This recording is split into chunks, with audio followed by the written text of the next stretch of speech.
Bismillahirrahmanirrahim. Alhamdulillah. Wassalatu wassalamu ala rasulillah Muhammad ibni Abdillah wa ala alihi wa ashabihi wa man wala.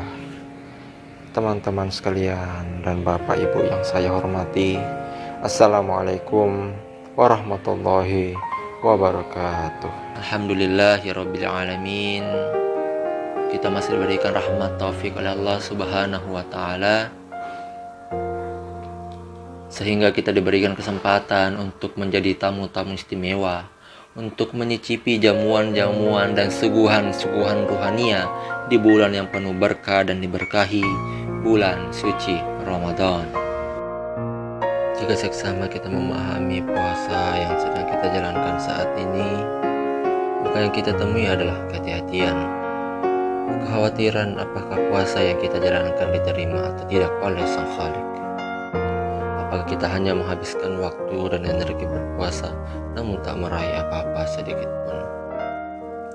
Dalam hadisnya sangat masyhur, kita mungkin sudah sering mendengarkan bahwasanya betapa banyak orang yang berpuasa namun ia tak mendapatkan dari puasanya tersebut kecuali rasa lapar dan dahaga.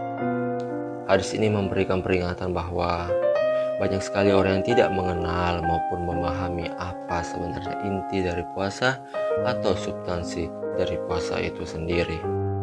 Puasa, terlebih di bulan Ramadan, mungkin hanya menjadi rutinitas tahun yang dijalankan pada umumnya.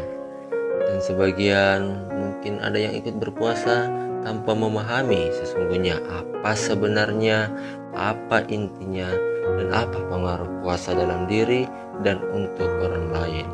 Realitas saat ini mungkin hal itu tak dapat kita pungkiri, bahwa memahami puasa sebagai jalan kontrol atas segala hal negatif yang didorong dari nafsu manusia adalah sebuah tantangan bagi setiap individu yang disebut orang muslim yang beriman. Jika hanya mendapat lapar dan dahaga saja, maka sama halnya dengan kesia-siaan. Puasa dari asal katanya saja adalah shaum. Shaum memiliki makna yaitu menahan diri. Yaitu menahan diri dari nafsu biologis seperti makan, minum, dan seksual yang merupakan level terendah dari puasa. Level tertingginya yaitu menahan segala nafsu negatif, tindakan negatif yang merugikan banyak orang dan bahkan untuk dirinya sendiri. Yusuf Qaradawi menegaskan bahwa puasa bukanlah hanya sekedar menahan diri dari makan dan minum sejak terbit matahari sampai terbenam, tapi tujuannya jauh dari itu.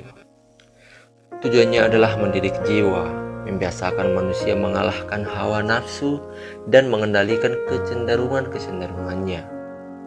Tujuannya adalah mendidik jiwa, membiasakan manusia mengalahkan hawa nafsu dan mengendalikan kecenderungannya, supaya menjadi manusia yang kuat, yang sanggup mengatasi perasaan-perasaan hati yang sering mendorong berbuat salah, menghadapi segala sesuatu dengan sabar.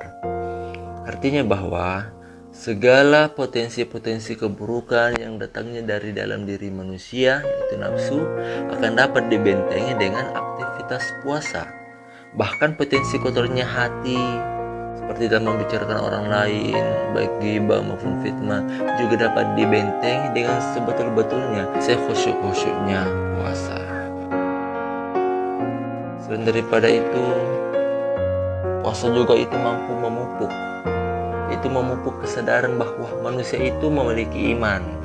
Semakin imannya itu kuat, semakin kuat pula kesadarannya atas realitas atau kondisi sosial. Puasa tidak hanya mendorong hubungan manusia dengan Tuhannya, namun juga hubungannya dengan sesama manusia. Sehingga itu juga memupuk kepekaan manusia atas segala masalah sosial yang terjadi. Misalnya saja kemiskinan. Dalam puasa, kita ikut merasakan apa yang dirasakan oleh orang-orang miskin dan kaum duafa di negeri ini. Hal itu membangun kesadaran dan kepekaan bahwa sebagai sesama manusia, kita harus ikut membantu meringankan beban mereka. Itulah mengapa ada kewajiban zakat di penghujung bulan Ramadan yang wajib dipenuhi umat muslim yang berpuasa. Namun tidak hanya sampai di situ.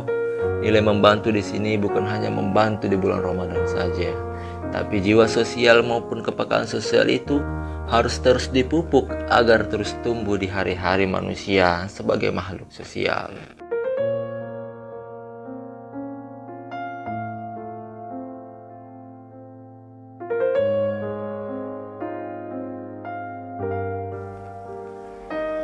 Kepekaan sosial juga bukan hanya dinilai sebagai memberi bantuan, tapi ada nilai adab, etika, kesantunan di dalamnya. Dalam kehidupan masyarakat, dan sebagai orang yang memiliki iman juga semestinya memiliki adab, etika, dan sopan santun yang mana dikedepankan sesama manusia. Mungkin kita bisa melihat saat ini dikatakan manusia tuna adab, tuna etika, tuna kesantunan yang semestinya di bulan Ramadan ini menjadi titik kembali agar nilai-nilai itu diaktualisasikan dalam kehidupan sehari-hari. Syekh Abdul Qadir Al-Jilani mengatakan, jika kamu menyukai makanan enak, pakaian bagus, rumah mewah, wanita cantik, dan harta berlimpah, sementara pada saat yang sama kamu menginginkan agar saudara seimanmu mendapatkan kebalikannya, maka sungguh bohong bila mengaku memiliki iman yang sempurna.